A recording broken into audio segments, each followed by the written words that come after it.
Good morning, all. If you're just joining us, we're getting ready to do our fourth series on Board of Governors exam review session by the California Association of Healthcare Leaders. So welcome.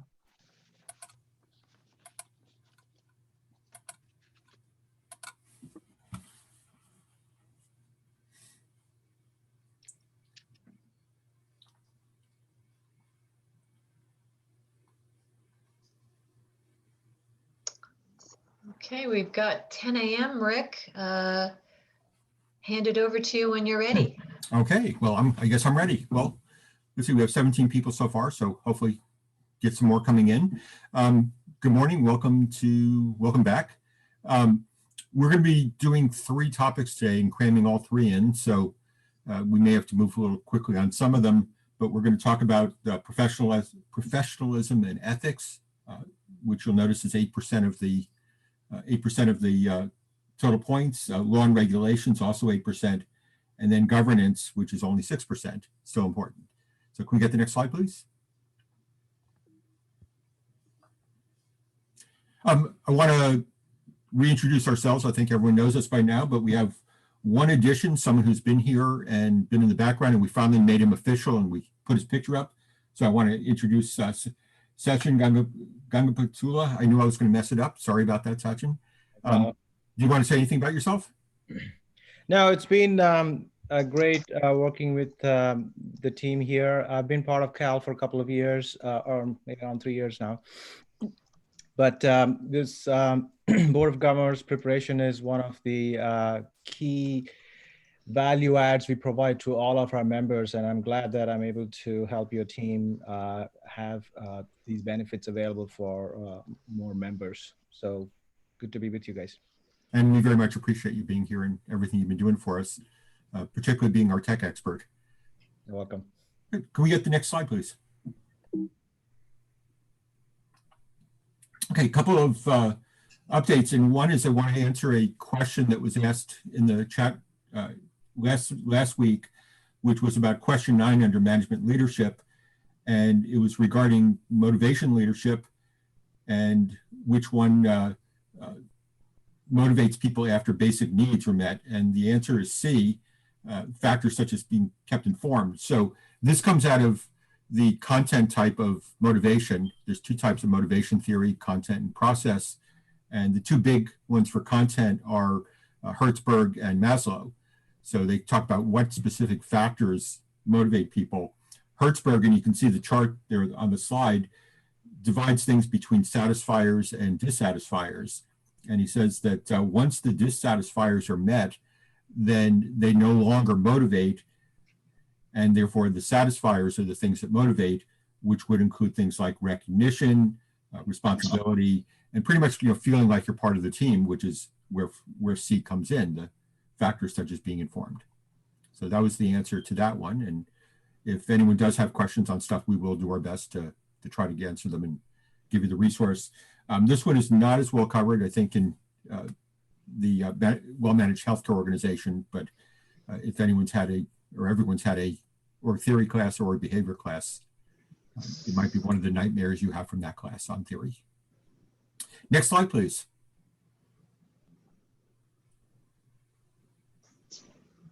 Okay, a couple other updates.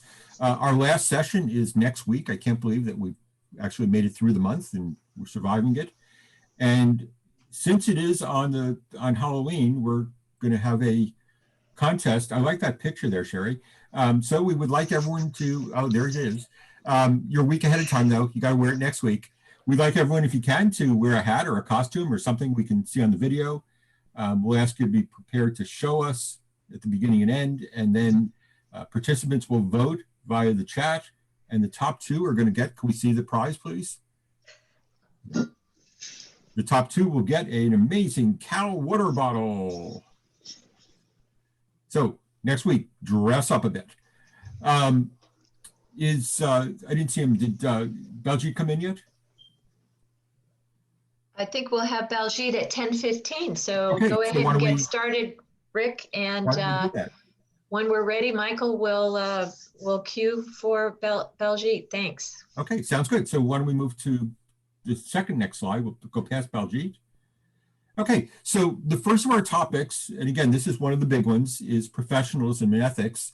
I'm not going to read all these to you because you can read yourself, but let me just emphasize that if you haven't done it or haven't done it recently, there's Baljeet. If you haven't done it recently, then knowing the ACHE Code of Ethics is probably the single most important thing for this section. And there will be questions on it. So you should know the standards that are coming in, not just in the Code of Ethics, but also the ethics statements that ACHE has. And those are all available on the website. So spend some time on that. That's probably the best prep for looking at professional ethics. You should know some of the specific things, patient right responsibility, conflict of interest. Those are a very important one. And I think a growing emphasis on the cultural and spiritual diversity. So make sure you keep those in mind as you're reading it. Next slide, please.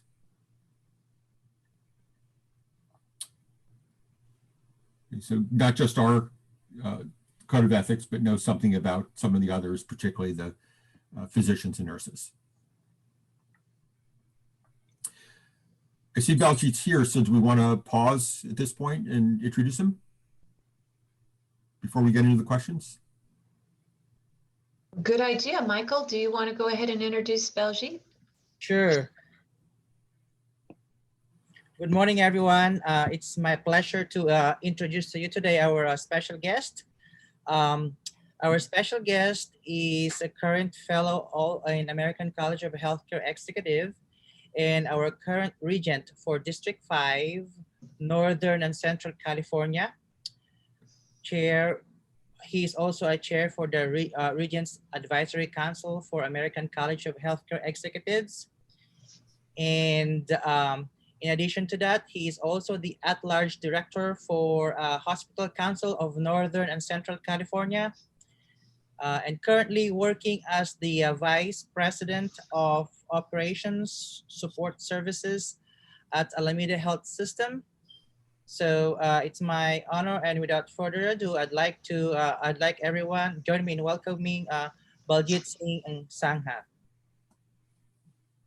Awesome, thank you. Good morning, everyone. Thank you for the introduction. So yeah, I'm looking at the chat screen, and I see everyone introducing themselves: Glenn, Arnaldo, Jennifer, Ed, Tilly, Nikhil. Like, well, I'll certainly want to stick around for a little while and see everyone else's introductions. But it's awesome. Saturday morning, 28 folks deep here. That's pretty incredible. So great attendance, and great to see everyone.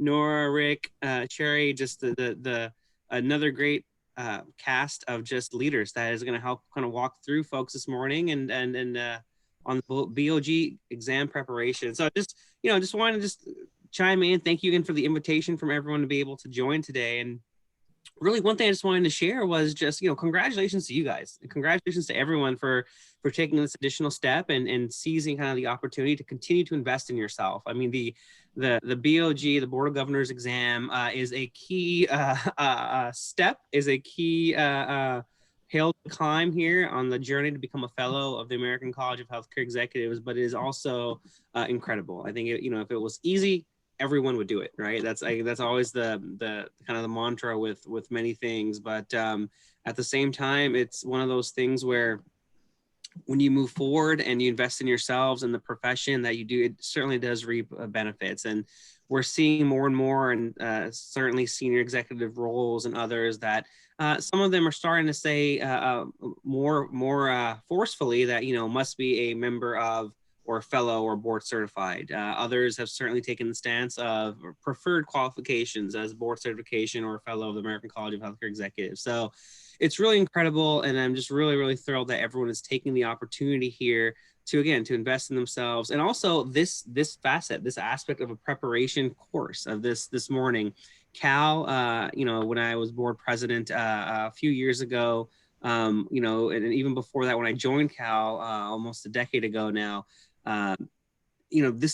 this wasn't in place. Having a focus session for folks to come together, to have an opportunity to study, to figure out how do we prepare for this exam. The exam itself, and if you haven't been in school recently, exams kind of suck. Like it's very stressful. It is not fun. It's like I don't, people say, oh, just take the test, and it's like, man, that's hard. I forgot how to study. And so it's like, I remember one day I was trying to highlight the study guide and literally highlighted every single line. I was like, no, this is not how you do this. And so, I mean, that's why I'm also glad to see Rick here. I mean, Rick, with his focus and, continuing to mold minds and his experience in training the next generation of students, for all these years at CSU Chico. I mean, I also love to hear always his thoughts on how to study and what to prepare for.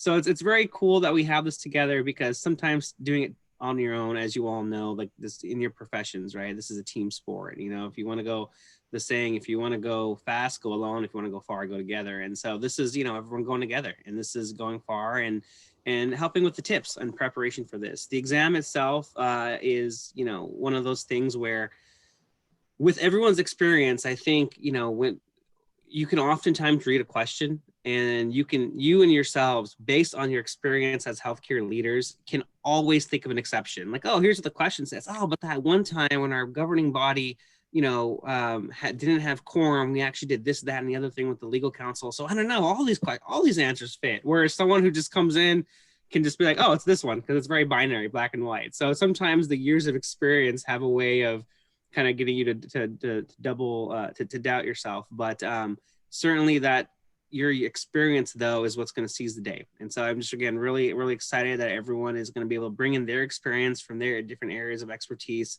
to go through all these categories. And I see the professionalism and ethics slide up here, and that's the part that I know everyone's going to ace, because it's just in the DNA. And I'm continuing to see the names pop in here in the introductions, and it's just pretty awesome to see. And then, I see Stella's on as well. We used to work together. Hey, Stella. So that being said, I will stop. I'm gonna probably put myself on mute here and just kind of listening on the background. We're setting up a COVID testing site here at Lake Merritt in Oakland, and it's going live next week. So I might peel off and work on that here with the team. But again, I want to pause real quick. I know we have a quick agenda and fast, and so. I don't know if there's any questions, anything of that nature. I do. One thing I will share with you from my role as regent, which is, it's really the legislative arm. It's like almost like a senator, the legislative arm from our region, Northern Central California, to ACHE. And, there was a big change recently. And that big change was the requirements for becoming and sitting for the fellowship examination and becoming a fellow had changed. And the change is that instead of being a member for 3 years, which is a requirement, the membership requirement now is down to 1 year. And so that also doesn't change the requirements and the level of investment that's going to be required to take this. They did not change the examination, so that's, unfortunately, you guys have not still to take that. But again, this is you will see, I think, a lot more of your colleagues likely will reach out to you once you guys pass the exam and become a fellow and ask more about it. So thank you in advance for being fantastic emissaries and ambassadors on behalf of the college, and as you continue to work on this, and then also, again, the time you've taken out this morning. So I'll stop very quickly. I don't know if there are any questions, or if I can even keep track of the chat box if there's anything in here that pops up. And yeah, thanks. With that, I'll defer back to the team here if there's anything else you want me to cover, or I can sit back and be quiet. Thanks, Baljit. No, we appreciate it.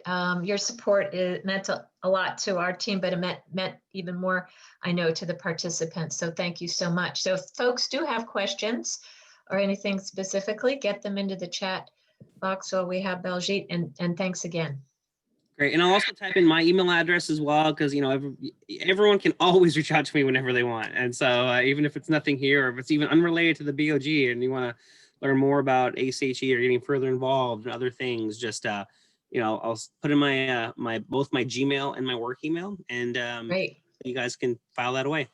Thank you. Appreciate it. Yeah, thanks, Baljit. I was trying to think, when you first joined, weren't you still a student? I came on as a student board member, and then, much to everyone's chagrin, I never left. So I am still, I was on the end actually under your leadership. That's what I met you. Yeah, you were on the head student. Wow. Yeah. You've done well since then. I certainly standing on the shoulders of giants before me, man. I mean, yeah. Despite having gone to Cal, you've done well. Again, thank you for coming. Really appreciate it. And anyone has any questions for Baljeet, just pop them into the chat room for us. So let's go back to professionalism. Again, I'm just going to emphasize this again, the importance of reading the Code of Ethics. Look for the key points there. They've broken it into sections of your responsibilities to different audiences, so you should know those. And also pay attention to ACHE's process. What if you break the Code of Ethics? What if someone files a complaint about you? What's the process there? The Professionalism and Ethics also has this weird thing that may pop up. It's almost like Trivial Pursuit to me, which is the how many points do you need to get different awards may show up. So Baljeet's the record. He's got the most awards the fastest, I think, but ACHE does have 3 levels of recognition for its volunteers, and that comes under the professionalism part. Next slide, please.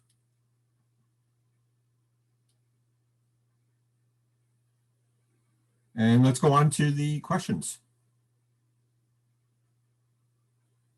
Good morning. This is Michael. I am assigned to do the question number 1. So as usual, this is a collaborative approach. So if you have any feedback or any something that you want to contribute to the question, please feel free, especially to the committee members. Please feel free to chime in. So question number 1 is the primary task of an ethics committee is to. So let's go to the elimination process. Let's apply the elimination process to answer this question. So selection number, letter A, it says the arbitrate conflicting decisions by caregivers after the patient and or the immediate family are notified about the matter. So arbitrate is not a committee function. So let's remove that from the selection. B is to develop organization's ethic plan. Yeah, probably. No, so. And C is act as the surrogate body of for regular decision makers, such as physicians, patients, and families when conflicts arise. Yeah, it's vague. And letter D is formulate policy and educate hospital personnel about healthcare ethics in general. So the answer, I think most of the participants are saying it's letter D. And let's look at the answer. Next slide, please.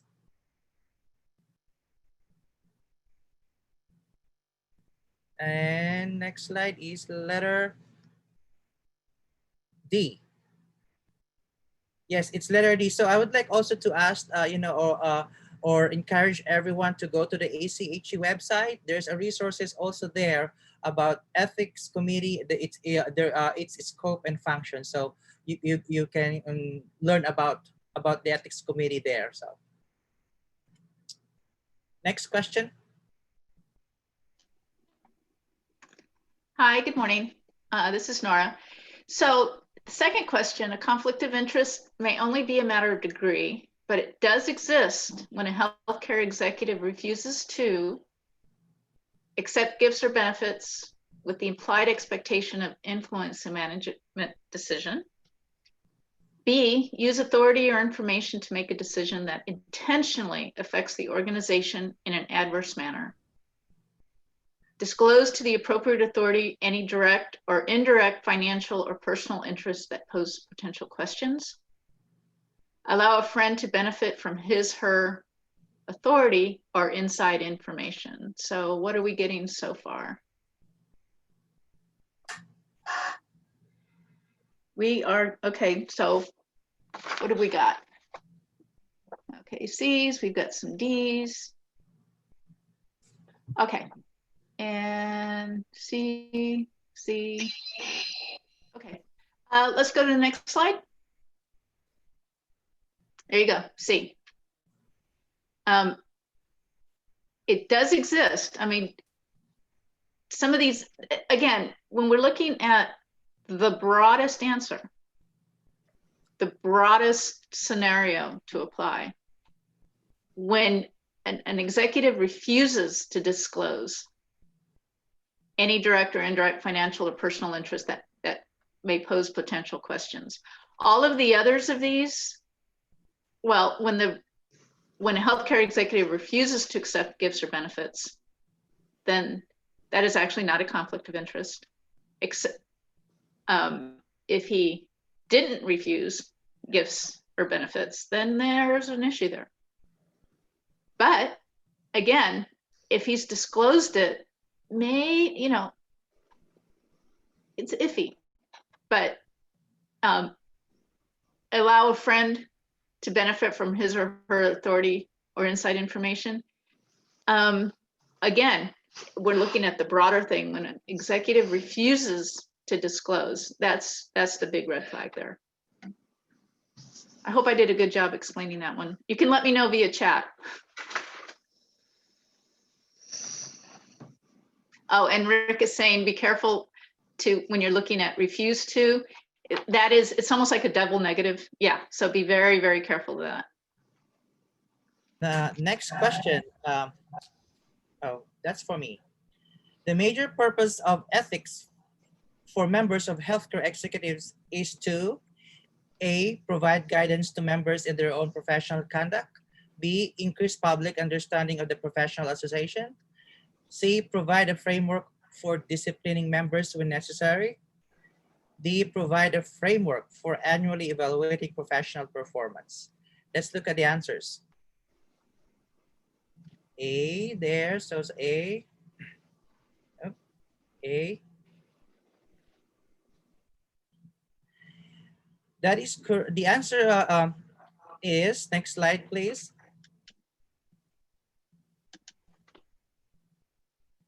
The answer is A.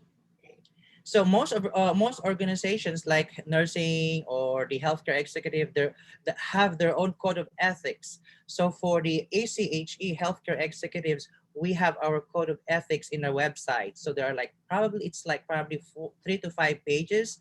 So again, before you take the exam, I would highly encourage you to go through our code of ethics.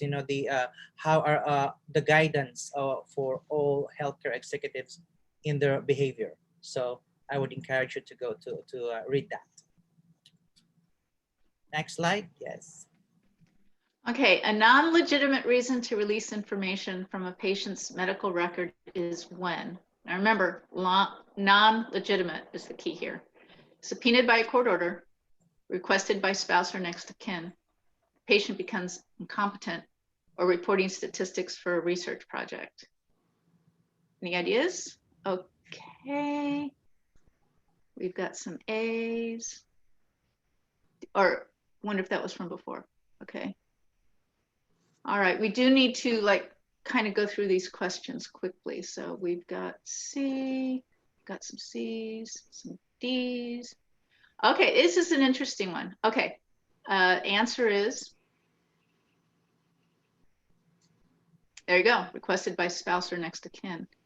So Rick, I bet you can answer this a little better than I can, but my understanding is there are specific times when you can release this information when it's a legitimate issue, but you can only release medical record information when there is an actual HIPAA release or some sort of release signed by the patient.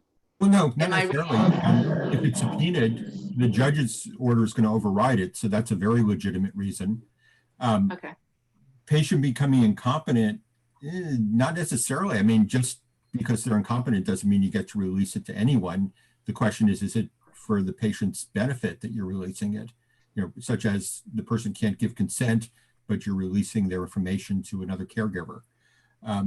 We always report statistics. We try to just make them non-patient identifiable, but requested by spouse or kin without permission would be a problem. If I say, yes, you can talk to my spouse, great. But if I have not given you that permission, then they have no right to the information. Thank you. Next slide, it's question number 5. Which of the following conditions must be met for human subjects to be used in a medical research program? A, no suitable animal model exists for use instead of people. B, the research program has been approved by the medical staff. C, the research program has been approved by the governing authority. D, risk should be clearly stated or explained in understandable language to each individual subject.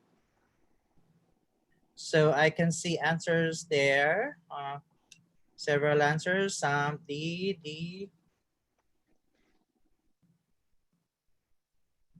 D,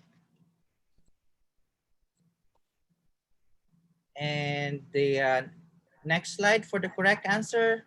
The correct answer is D. Risk should be clearly explained in understandable language to each individual subject. So this is just the same with the consent, either medical research or non-medical research. We have to we should disclose the risks and benefits of the treatment or the procedure that we're giving to the patient. So, and the key to that is understandable language to each individual subject. So we have to understand that. You have to take note of that. Next slide, please. Okay, all of the following are commonly recognized to be a right of each patient except the right to receive considerate and respectful care, access protective services, communicate with the caregiver in the language of the patient's choosing, and be informed about and participate in decisions regarding their care. This is actually I found this kind of be a trick question. Okay, let's get some answers. We've got some B's. Okay, so let's go to the answer. Next slide, please. To communicate with the caregiver in the language of the patient's choosing. I found this interesting. I honestly thought it would, that the problem I had was which one to eliminate. There was somewhere it had to be eliminated. And I know that a lot of organizations provide translator services, but that's not always available. So Rick, do you have any more information to provide around this one? I'm sorry, I was just trying to get the question on the other one. About the communication and the language of their choosing is, and that's an interesting one because I think we're going to get some change on that. I think we already have in law in some areas, but the other three are clearly there. That one is one that we probably should be dealing with. I think all four should be, but that's my answer. Right. I believe you're right. This answer may not be appropriate anymore given the new emphasis. But the importance to this is to know what is commonly recognized to be the rights of patients. So at least the question's there, and it's good to read up on it. And Rick has some information there. Okay, thank you. The ethical precepts, organizational philosophy that guides an organization activities are found variety of sources that are A, reflected in everyday actions, B, sole province of senior management. I don't think so. Part of the governing body's formal actions, written and unwritten.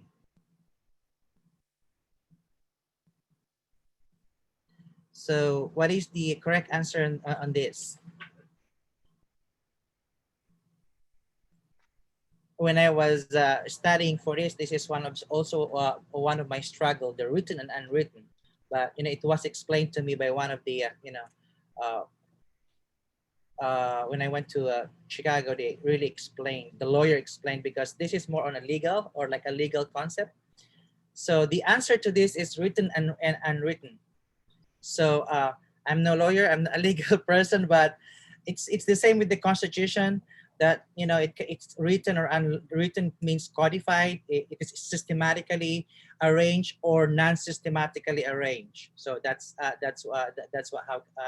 the term on the explanation of written and unwritten. So most of the organizational philosophy can be systematically arranged or non-systematically arranged in variety of sources.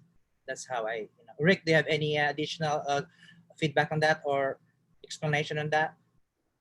If I do, I think I would have trouble deciding between A and D, because I think both of them are true, where C and D are definitely wrong. But I would probably, I hope, end up with D, because again, it's the broader one.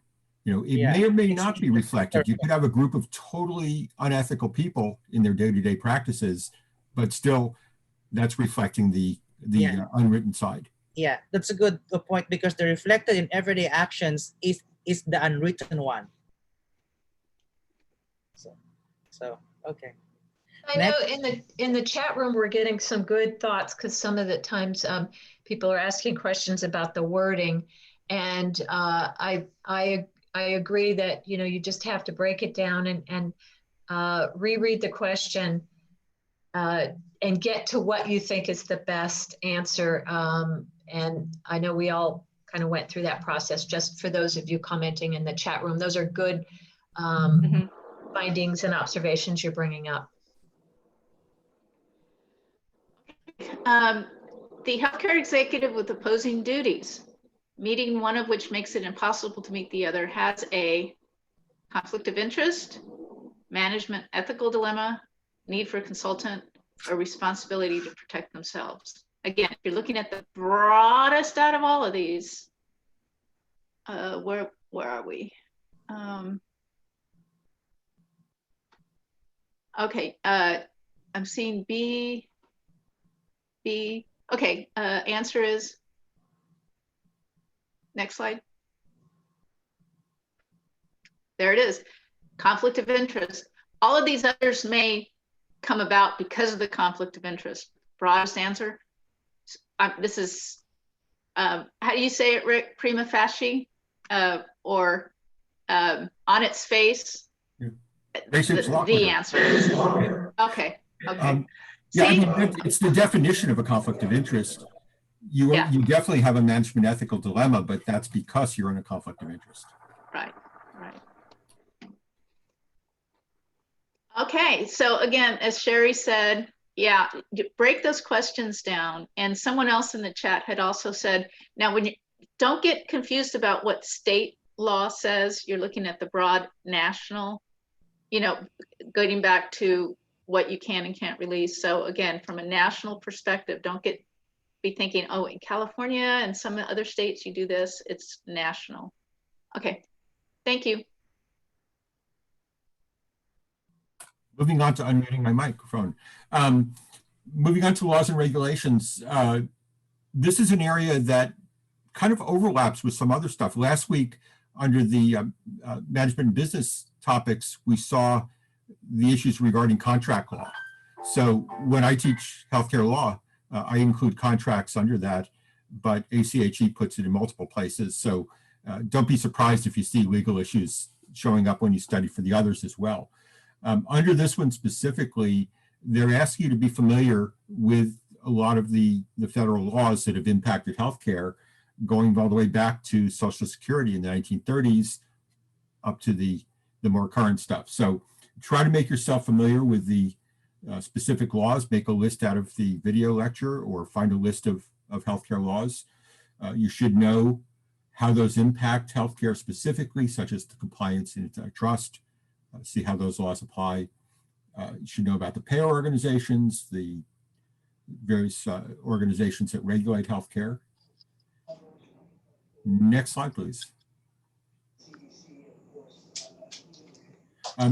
For-profit, nonprofit, of course, is going to be big in healthcare, so be familiar with that. And if you hear the thing 501c3, then you should know what that means. And let's go on to the questions.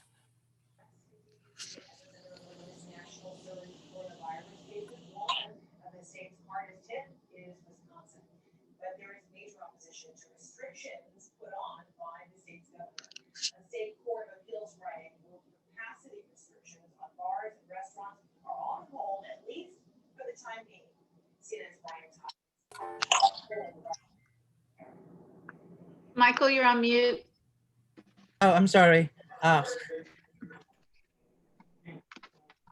Okay, I can see some answers coming in here. And the answer is, next slide, please. C, A, at the hospital. hospital. Yeah. So the way I see this is, wherever the service is performed and documented is the owner and is the owner of the records. For example, if it's in the hospital, yes, it's the hospital. If the question says associated with physicians or clinics visit, then it should be the physician or the clinic who owns the documentation for that. That's how I see that question. So the hospital, so it should be the hospital. Next question, please. It's time my turn to get off mute. Okay. The rules governing the acceptance and treatment of emergency patients are known as, and this is pretty clear if you know the acronyms here. There we go. Next answer. Next slide, please. EMTALA, it's right in its name. And one of the things I want to point out is the good process to go through these slides is, yes, we recognized EMTALA, but then it gives you a chance to start your study guides to understand about STARC, COBRA, and EEOC, because these will all be asked. I know we've talked about how to create your grid. So the process of studying includes understanding why the other questions either weren't right or what the major key points are with that. True. I should have taken the time to eliminate the others. I'm sorry. We're just trying to get through these relatively quickly, but thank you for that, Sherry. Okay, next slide. Next slide. So this is, you know, a little bit of, it's busy question. So if I am taking the exam, I will take a deep breath and read it through and slowly read this question and the selections. So which of the following is the clear trend regarding hospitals' liability for the actions of members of its medical staff? A, the hospital may be held liable for a physician's negligence even though the physician is an independent contractor. B, hospitals are not liable for such actions because they are simply physical sites where patients receive treatment from privately retained physicians. C, courts are becoming more reluctant to impose liability on the hospitals for the negligence of physicians who use their facilities.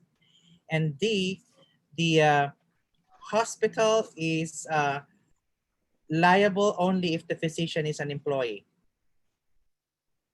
So I can see answers coming in, and it says most of the answers is like A. And the next slide shows the answer, which is A. So yeah, that is the broadest general, you know, statement that is the which is true in all the selections. A. So if you go through B, I don't know, you can eliminate that. Some of these statements for B, C, and D are false. So A is the best answer for that. Next slide, please. Okay, in general, courts exhibit what attitude regarding controversies over medical staff privileges? A, human lives are at stake and the courts must intervene to protect physicians' rights to save those lives. B, if the decision was supported by reasonable evidence, courts will not substitute their judgment for that of the hospital board. C, hospitals must not be permitted to interfere with the doctor-patient relationship. Or D, courts may not entertain suits regarding medical staff privileges. Okay, so if we go through this, again, what can we eliminate as true or false? Well, we know that C is false. Hospitals have to sometimes interfere with doctor-patient relationships. D is false. Courts may have to. Again, you know, you need to be careful of, you know, the absolutes here. And human lives are at stake. Courts must intervene to protect physicians' rights to save those lives. Kind of iffy. And if the decision were supported by reasonable evidence, courts will not substitute their judgment for that of the hospital board. Sounds more reasonable. So if I were, yeah, I'd go with B. What's the answer? B, and there it is. Next slide, please. So a joint venture laboratory owned by a hospital and physicians on its medical staff would probably in a violation of fraud and abuse laws if it were to A, market its services to both investor and non-investors, B, offer ownership shares at the same price of referrers and non-referrers, C, require investors to refer business to it, or D, base its profit distribution on the amount of capital contributed on its referrals. Next slide, please, for the answer. And the answer is C. In this question, it's tricky because you have to know the Stark law and the kickback law for this, because the joint venture is refers to the kickback law, and the hospital or the physicians refers to, or the medical staff refers to the Stark law. Next slide.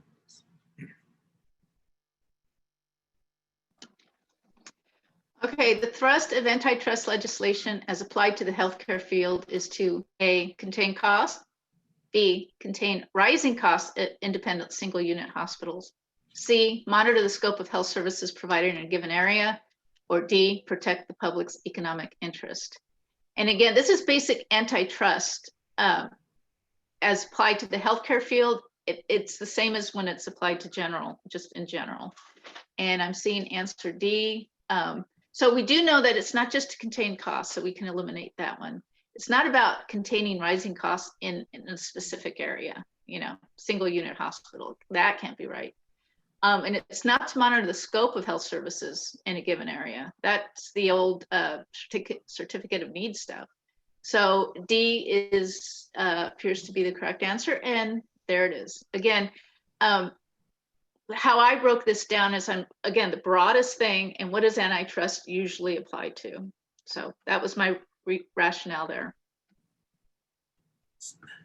Number 7, independent healthcare organizations interested in discussing a joint venture to initiate a cancer treatment program would be wise to initially consult with their legal counsel to determine if their A, liability is equal even though disproportionately owned, B, financial gains or losses can be shared unequally, C, discussion might violate antitrust statutes, or D, current facilities can accommodate the program. Yep, and the answer is, I can see an answer here. Yep, next question, next slide, please, and the answer is C. This is about the antitrust statutes, so you should at least probably go back and review the antitrust statutes before the exam. Next slide, please. Okay, a lot of words, so let's break this down. Okay, under federal law, whenever a patient comes to a hospital emergency department with an emergency condition, with few exceptions, the patient's ability to pay may be considered in determining whether to provide treatment. No. We pretty well know that's a no. With few exceptions, the patient's condition must be stabilized before he/she is transferred or discharged. Sounds reasonable. Let's keep B up there for now. A police officer may be asked to authorize treatment. I think we're pretty clear that that's a no. And the hospital has no duty to treat the person if he/she is not a patient or member of the medical staff. That makes no sense. So we know that's a no. So the remaining answer is B. There it is. This one is pretty clear too. It's interesting that these were so clear cut. Some of the other questions might not be so clear cut, but these were relatively, I mean, if you break it down and just read it slowly, then the answer becomes pretty clear. Thank you. And you don't have to go to law school to be able to do this section, but if you want to, I thought it was fun, actually. I enjoyed law school, but I'm weird. Okay, last thing for today in our remaining time is governance and organizational structure. So this is one of those ones, for me, I had to put a lot of time and effort studying because I don't think about this stuff day to day. I think about the laws day to day. So things you want to know are pretty general. The big part is knowing the relationship among the triad. So the triad is the hospital board, the CEO, and the medical staff leadership. And you should know what are their different roles, where are they restricted, where are they overlapping, how do they relate to each other. And if you got a handle on that, then most of the other questions I think will flow from that pretty well. Next slide, please. Michael, you're up. I think this is for Sherry, and Sherry, you're up. Thank you. Good. Thanks so much, Rick. So our governance and organizational structure. The first question we're going to go through is the Finance Committee of the board is responsible for monitoring budget performance. A, awarding CEO increases and bonuses. B, acting on behalf of the board in their absence. C, or D, permitting joint ventures with other corporations. And as I'm looking at some of our answers, we've got A. And the Finance Committee, part of the board, if I could get the answer, should monitor budgeting performance. And all boards could either have a fiduciary or they can have a quality focus. Some boards are just focused on quality, but monitoring is a key element of board governance as oversight. They're the top level of the organization. They don't get deeply into direct operations, but they do monitor. As you pay attention to this section on governance and organizational structure, the video Rick provided the voiceover for is excellent in terms of describing some of the focus of the boards. A lot of us, including myself, before I took the exam, did not have experience before the board. So I'm going to do another plug for the Well-Managed Healthcare. This is the 7th edition, and really using that chapter on the strategic leadership governance will be important for you for the exam. Next question. Okay, which of the following should be included in an organization's mission statement? Okay, ethics, services, strategies, or facilities? Well, again, we're looking at the broadest statement that applies. And we know that there's usually something about, some ethical part of the mission statement. We normally don't get into strategies or facilities in the statement. So I believe that the broadest answer would be B. And it looks like people are saying B. Okay, answer is B. Because what you're stating is what you're going to provide. It may not get into specific service lines, but it will usually describe what service you're providing to the community. Rick, do you agree with that breakdown? And Sherry, do you agree with that? I absolutely agree. The facility is a way of supporting your services. You don't run a facility just for its own sake. You run it in order to provide services. Same with strategies. It's going to tell you how you're going to do it, not what you're going to do. And ethics is sort of an underlying thing that hopefully we're all doing it ethically, but if we're not going to say in our mission statement, we're going to get as close as we can to unethical things before we do it, so we can eliminate that. And services. And I know there'll be questions throughout the exam, and I always consistently have to just write mission, what we do, vision, how we do it. So I think as you look at this question, just keep that in mind. The best way you can remember mission, vision, because it will be asked throughout the exam.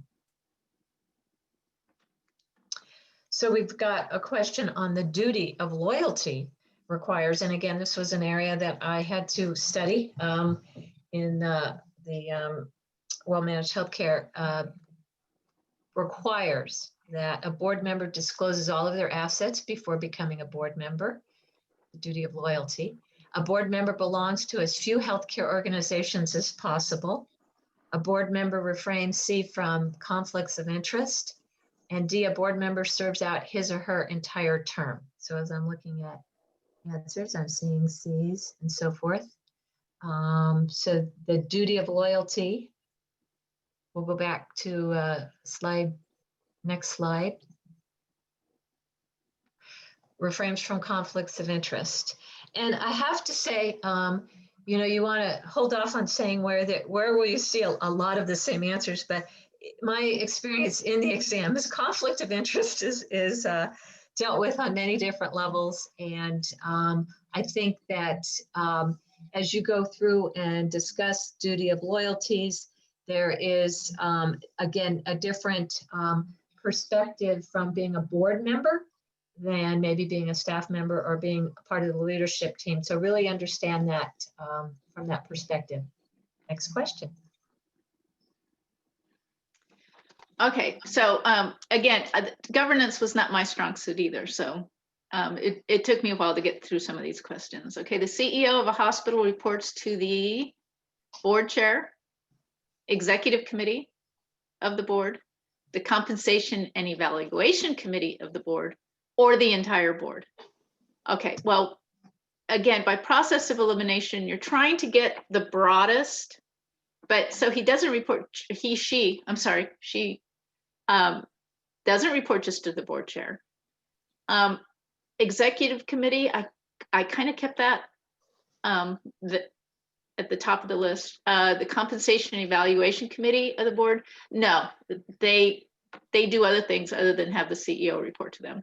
And then D, the entire board. And I'm seeing a lot of Ds. I do agree that it appears to be D. And yeah.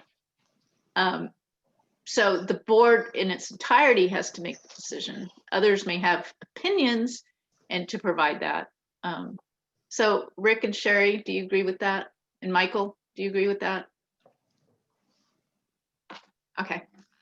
I do. I think again, it's the overall structure of the organization and the role of the board and where the CEO reacts with or works with the board and the medical staff. It's important that you understand the difference between the board's role, the CEO's role, and the medical staff, and that's spelled out how the medical staff is governed, governs quality and so forth. And we'll talk more about that next week. But these are important things to keep in mind. The danger of having a large board, which is greater than 17, is the board can never have a quorum. B, the board will not be able to elect a chairperson. C, there will be too many committees. Or D, the executive committee will make all of the important decisions. And I'm seeing A question mark, D, A.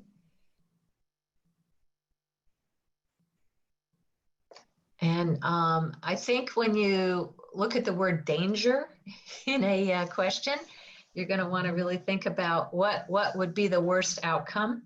And so we'll go ahead and move to the next slide and talk about what that would be. And this is an interesting concept. Again, on this question is recommended per the video with the overlay. Thank you, Rick, is a board of 12 to 15. Sometimes they'll say 10 to 15.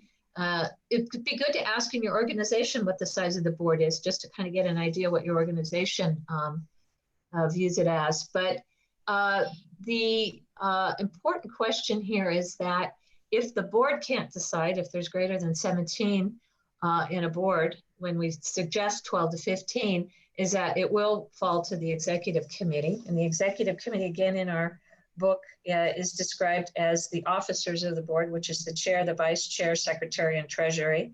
And they do make quite a few decisions or prepare in advance for the board meeting. And if there can't be a general discussion or a sense of voting where people decide, then the executive team committee will need to take over. So it's an interesting question that talks a little bit about board structure.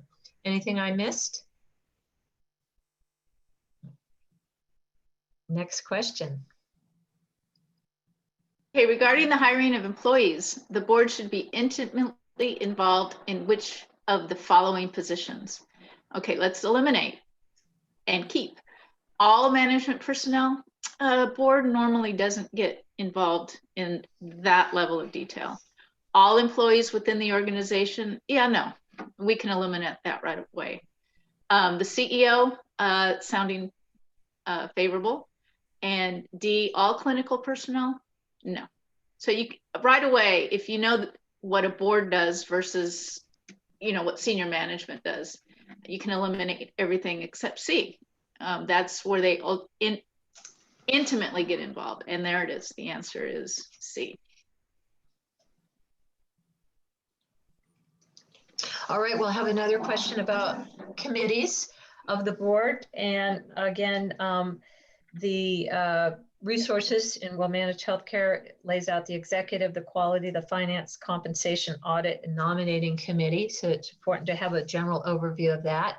So here the question is, the most critical committee that requires tenured board members is A, audit, B, finance, C, nominating committee, or D, executive committee. We'll see what our answers are. And good thoughts here. I think people are trying to just make sure you're connecting with what might be some of the duties. So this one, next slide, is nominating committee.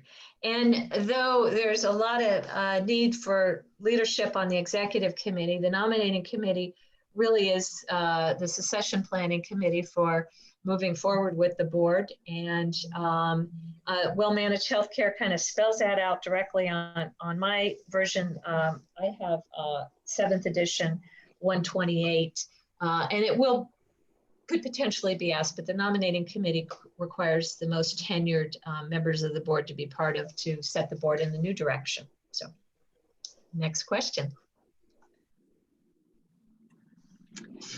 Okay, a member of the board of a healthcare organization also serves as the medical director of a competing organization. Which of these duties of a board is applicable to this situation? This one, I struggled with this one a little bit, but let's go ahead and, yeah, duty of care.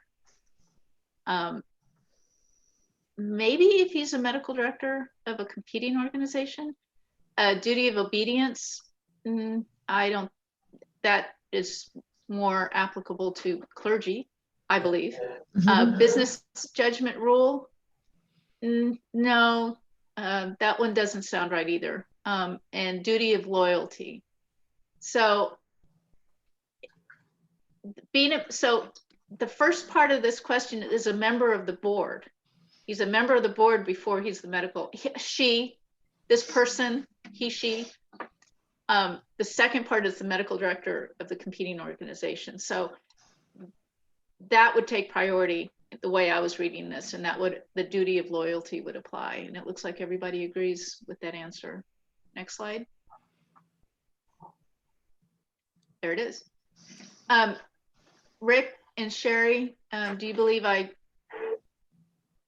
my logic was sound on that one?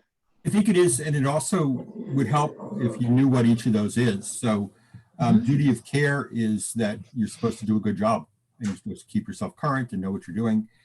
Business judgment rule is really more applying to the whole board than to any individual member, although, you know, educating yourself about issues before you vote could be business judgment.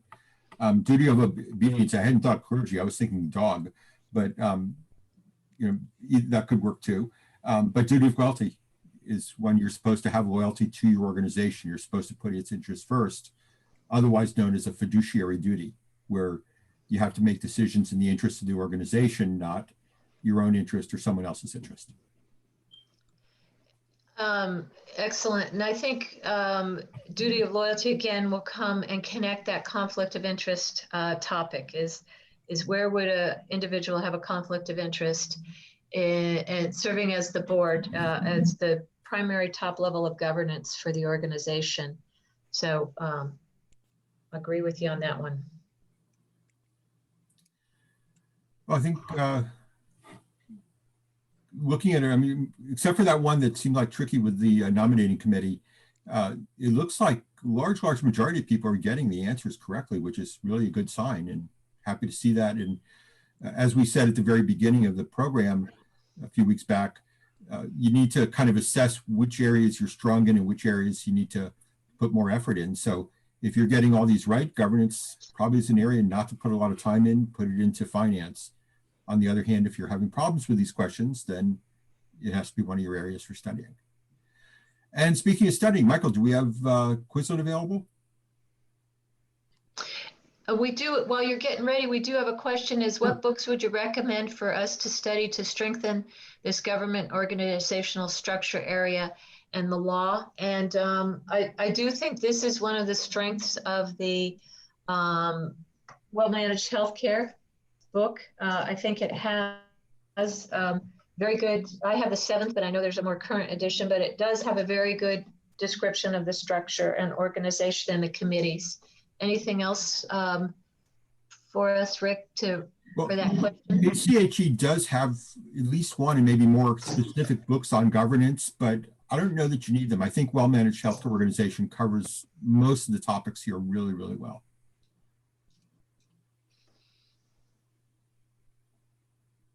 And I'd like, thank you, Michael put in a great description of how to be thinking about board size. 19 to 17, 9 to 17 is good. You'll get difference of opinions, but obviously larger is more complicated. So thank you.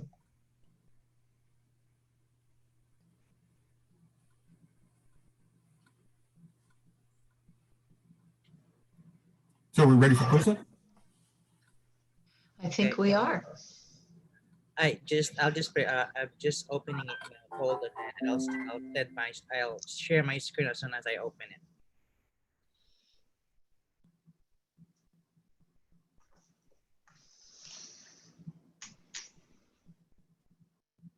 While we're doing that, I apologize for blasting through those questions. I was trying to make sure that we had enough time. So if any of you have opened your follow-up packets after each session, I am adding some more additional questions that we received from other sources over the years. And some of those have explanations with the answers. So I'm hoping that you're finding those useful as well. And the governance section had, I tell you what, that is my weakness. I'll admit that was my weak area. And there were lots of good questions around governance that made me realize I need to go back and brush up on that. So I hope you're opening those additional questions that I'm sending out. As folks had a chance to look at the voiceovers as well, PowerPoints, and if you have any questions from those, you have your expert, Rick, here with you the remainder of today and then next week. So I'd highly recommend going through as many of those as possible and asking for clarification, because this is a amazing opportunity to work with Rick on those. Okay, can I have the ability to share my screen, please? I think Sasha will have to stop. Yeah.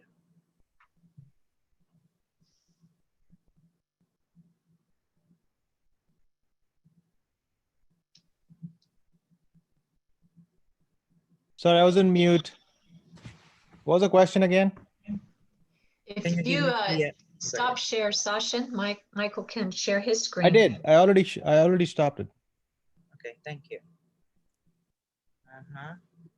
Can you see my screen now? We can. You can. Okay. So let's start with the professionalism and ethics from the Quizlets.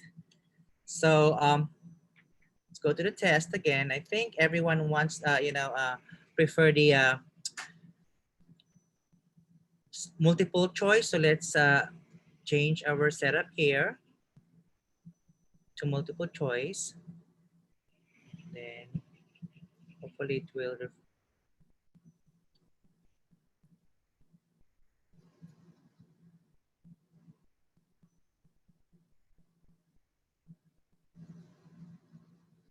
So it looks like it's not allowing me to choose it, but let's just move forward. Let's go to the multiple choice. Number 1 is an ethical decision-making approach that relies on a case's facts, complexity, relevant laws, unusual, I can't see, hold on.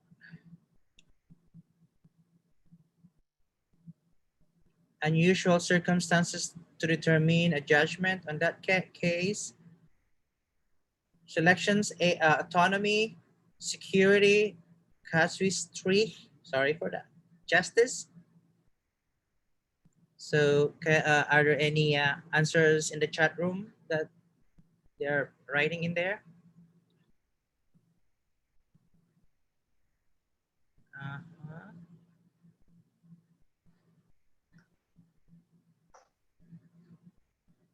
Any guess? So far we have C. C, okay. We'll take C. 2 is a uniform set of regulations on the ethical conduct of research involving human subjects established by the federal agencies that fund such research, formally federal policy for the protection of human subjects. Common rule, case consultation, authorized users, declaration of health sense key. Any answer there?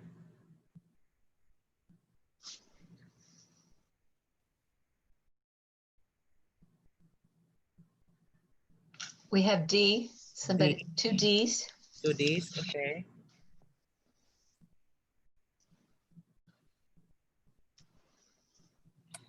The question is, did you know it was D or did you just know it wasn't the other three of them? That's a good point. Okay, number 3 is the professional opinion that continuing medical treatment is no longer a viable option for a patient. Good faith duty, non-maleficence, non-moral concerns, or medical futility.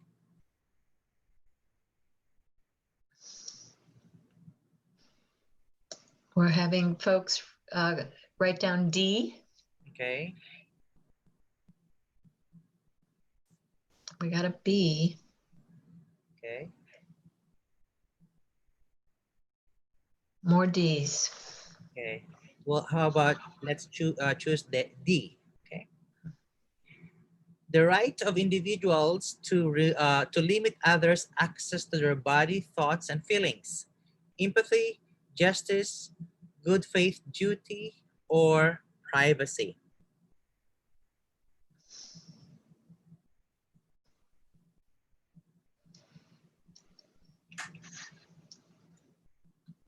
Looks like Ds. These, okay.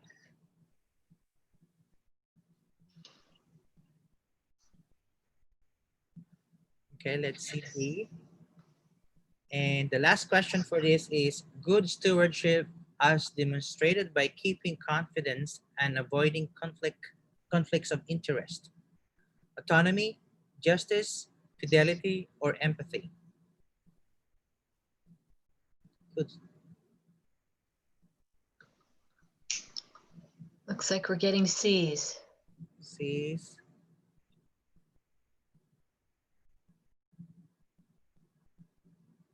Okay, let's choose C.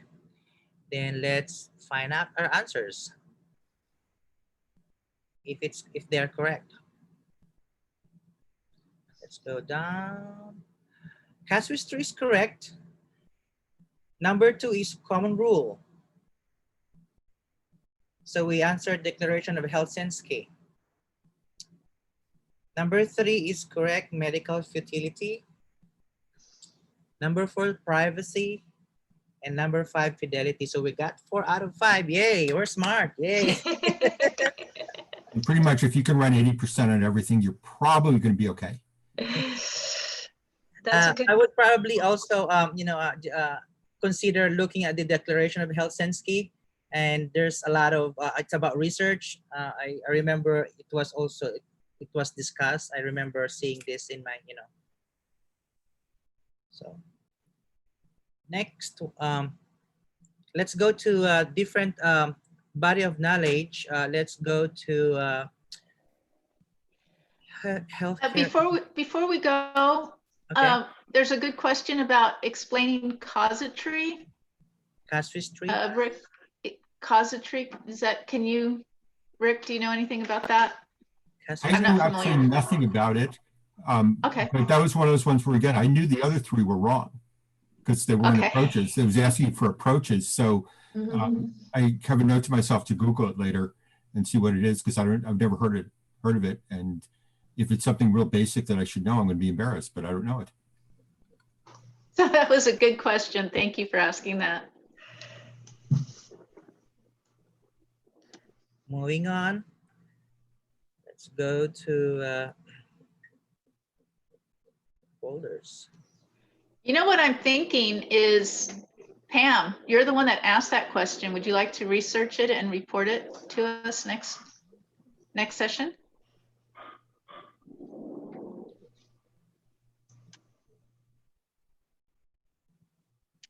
Googling as we speak. Thank you. Okay, so let's proceed to the laws and regulation question sample number 5. Is that okay? Yep, sounds good. Okay, so let's go to the test again. Let's go to the multiple questions.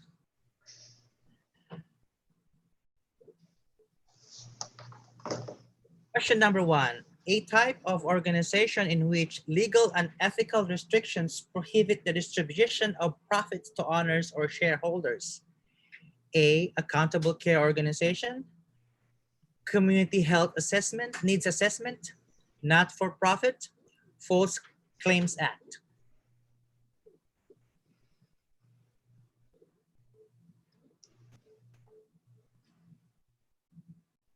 Ooh, any answers there? We're getting C's. C's. Okay, C. Okay, we'll see. Let's look. Let's choose C then. Number 2, legislation passed in 1946 that established a program of federal grants and loans designed to modernize existing hospitals and construct new ones in underserved areas, formerly known as the Hospital Survey and Construction Act. A. False Claims Act. B. Anti-Kickback Statute. C. Hilberton Act. Or C. Stark Law.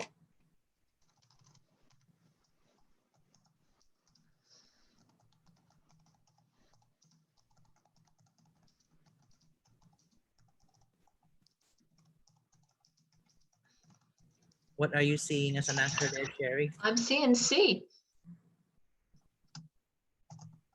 C.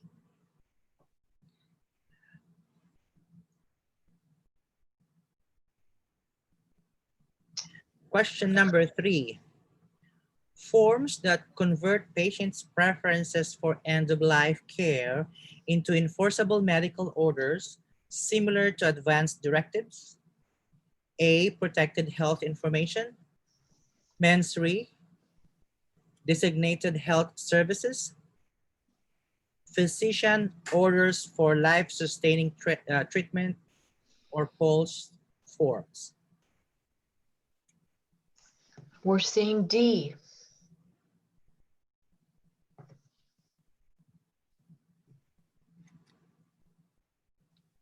Let's say D. Let's choose D.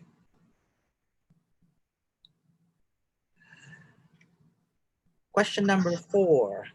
The federal law that prohibits patient dumping and establishes a duty to render emergency care to those who need it, often referred to as, I think we answered this also a while ago, or referred to as IMTALA. So Tax Equity and Fiscal Responsibility Act, Emergency Medical Treatment and Labor Act, Anti-Kickback Statute, or False Claim Acts. I think this is pretty much obvious, right? We're getting B's. Yes. Okay. And question number 5. A serious adverse occurrence resulting from failure to follow standard medical practices and generally considered to be negligence per se, an outcome that should never occur. Anti-kickback statute, never event, not for profit, or negligence. We're getting B's.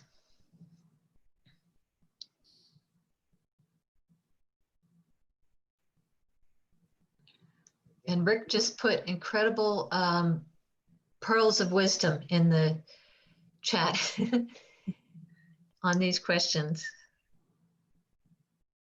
Okay, are we ready to check our answers? Let's Yep. check our answers. Let's go down. Not for profit is correct. Hill-Burton Act is correct. Just an FYI, the False Claims Act, the Anti-Kickback Statutes, and Stark Law are all false claim acts. You know, they're I think the timing of that one, that legislation was kind of an important connection there. in 1946, right? 1946, Hill-Burton- yeah, Hill-Burton was one of the first federal health laws. correct.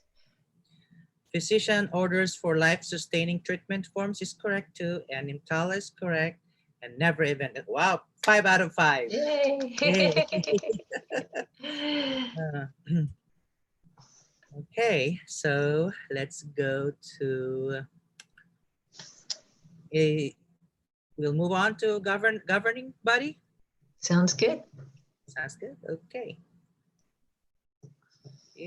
Let's go back to flashcards. So Pam posted the response to, I don't even know how to pronounce that. Causatory? Casuistry, something like that. The resolving of moral problems by the application of theoretical rules to particular instances. In ethics, it's a case-based method of reasoning. Oh, sounds interesting. I didn't know that Thank rule. you for that, Pam. I didn't know that name, but in law school, that's the approach we used. The IRAC issue rule application conclusion looked at case studies and tried to apply the rules to them. Okay, so that's the updated name for that. Thank you, Pam. Agreed. This is something that's a good thing to study. And Michael's going into our favorite topic. Yes, the governing.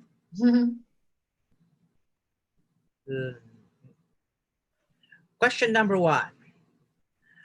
Comments on external auditors to the governing board that accompany their audited finance report. Reserve powers, governance bylaws, management letter, or division labor.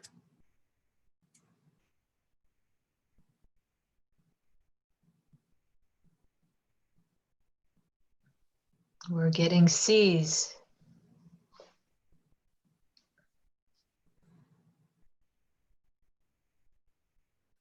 Let's choose 3 then.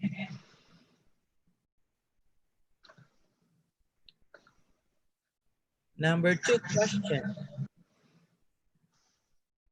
A formal document of the governance procedures for physicians and licensed independent practitioners in an organization approved by the governing body and sometimes called medical staff bylaws, governance bylaws, chain of command, clinical staff bylaws, or external auditor.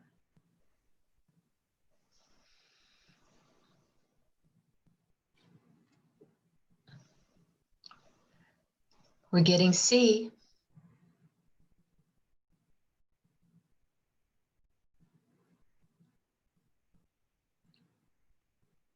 Let's choose C.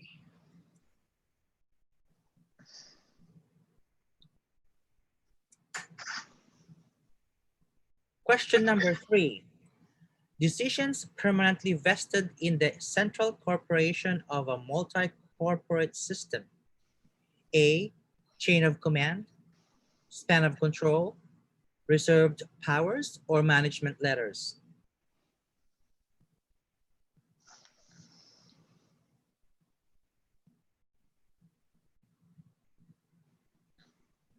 Looks like we're getting some C's.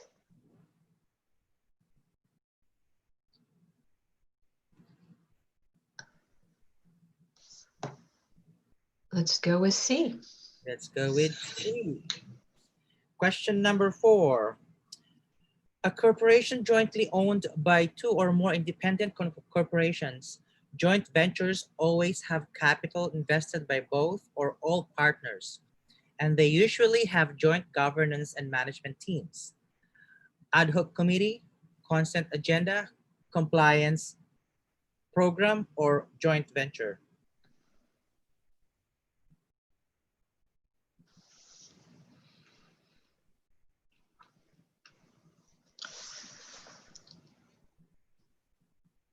We're getting Ds. Joint venture, okay. Let's choose joint venture. And the last question, the number of subordinates reporting to a supervisor, span of control, credentialing, chain of command, reserved powers. We kind of touched that last week.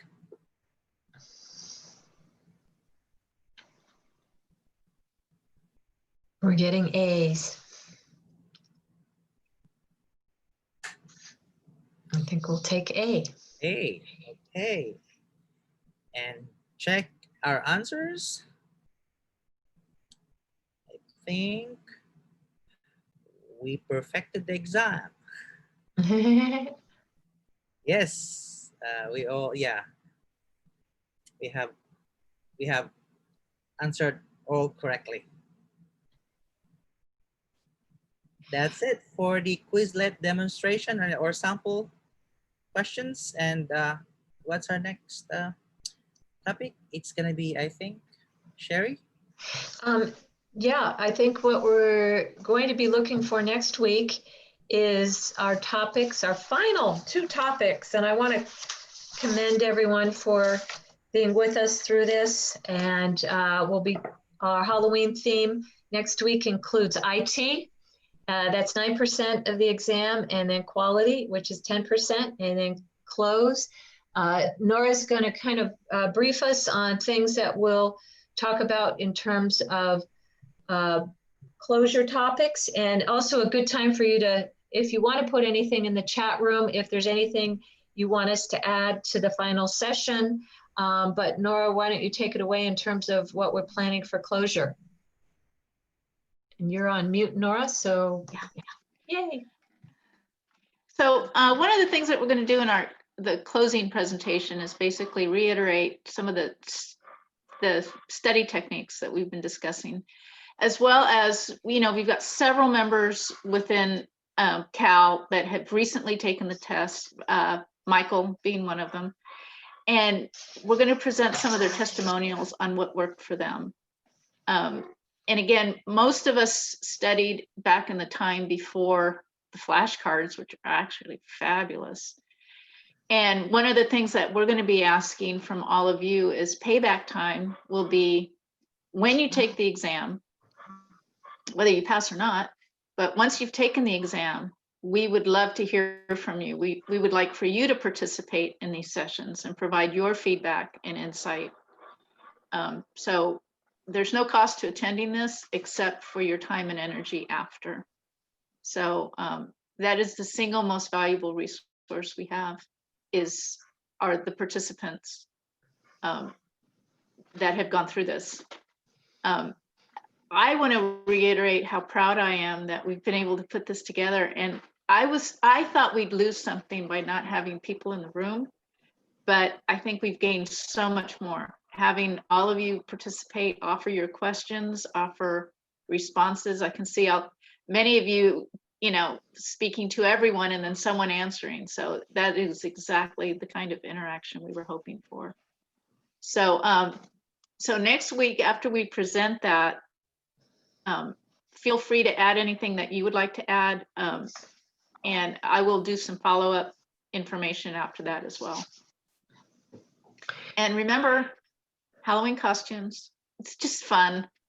We need something fun. Anybody have any questions before we get off? Okay, so far I'm hearing positive things. A reminder yeah. that yes, we are available for the structured interviews, and I think that's important as you move through, because I think you are getting very prepped and ready to do this very soon. And then, and again, as Nora reiterated, it would be wonderful on our future virtual sessions, which we'll be planning in 2021, is to have you come back as guest speakers. We can introduce you, and as Nora suggested, just describing what worked for you in terms of studying and how you pulled it together is tremendous value and does provide encouragement. And that's what we're here to do. So.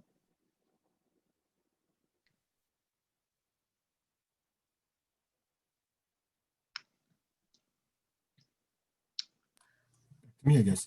So good. Please again, leave any questions you have in the chat room and we'll do our best to answer them. And if any of the questions still aren't making sense, we can explore those more next week as well. And if no one has anything, everyone have a great and productive week, and we'll see you next Saturday for Halloween. Bring candy.